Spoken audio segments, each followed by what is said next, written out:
in a way, it sort of makes it quite easy it makes it easier to act who Harry is in each of the films, because firstly I've been through all the stuff that he's going through, like the hormones and all of that stuff, kind of relatively recently, and so it's quite fresh in my mind.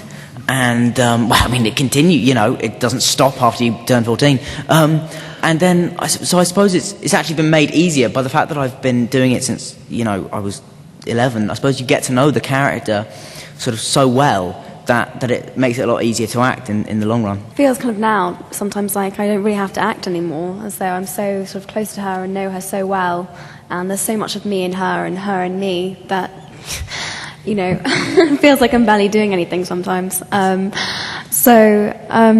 No, I think it's been wonderful, and I'm sort of very fond of Hermione's character, and I think that she's turned into someone that a lot of people can identify with, and I think she's a great role model. What I felt was that there was maybe a problem in that these guys would think of me as a teacher or an authority figure, and I didn't much like the thought of that, because I felt that they had grown up to the point where they got a lot to give, and one of the wonderful things about them is they all want to be better. All of the actors want to be better, which is terrific. But of course, if they take you as an authority figure, then they're obedient and they're not giving properly. And so there was a day in which I found myself having a fight with one of the Weasley twins in order that I would lose my dignity. I couldn't possibly be treated as an authority figure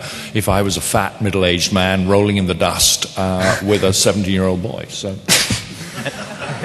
He broke a rib. He fractured. Oh, and I broke a rib, yeah. Oh, God, no. So he really was middle-aged.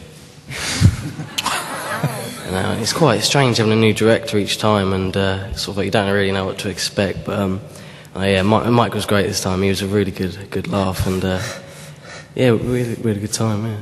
My most embarrassing moment would have had to have been probably the dancing. I mean, I really enjoyed it. I had a really good time. You'll notice Mike very kindly didn't show anything below my waist, so it's dancing from the waist up. You never see my feet move, which is quite a good thing. But of course, sort of I really wanted to be good at it, because both my parents were amazing sort of competition-winning dancers, and I wanted those genes to go. Yes. Dan is a kind of ballroom everyman, and boy, does he try. I think that so many kids, love these books, live and breathe these books, and I think they've impacted lots of people's lives. I think people are so fond of the characters, and they're so just fond of everything to do with the series that I was a huge fan before I even started being in these films, and I would be upset if we made a film that didn't do the books justice. After a bit, I think the thing itself just overwhelms you, and what you do is you try and get from day to day. And at the end of it all, looking back, I'm terribly proud of it. Harry Potter and the Goblet of Fire.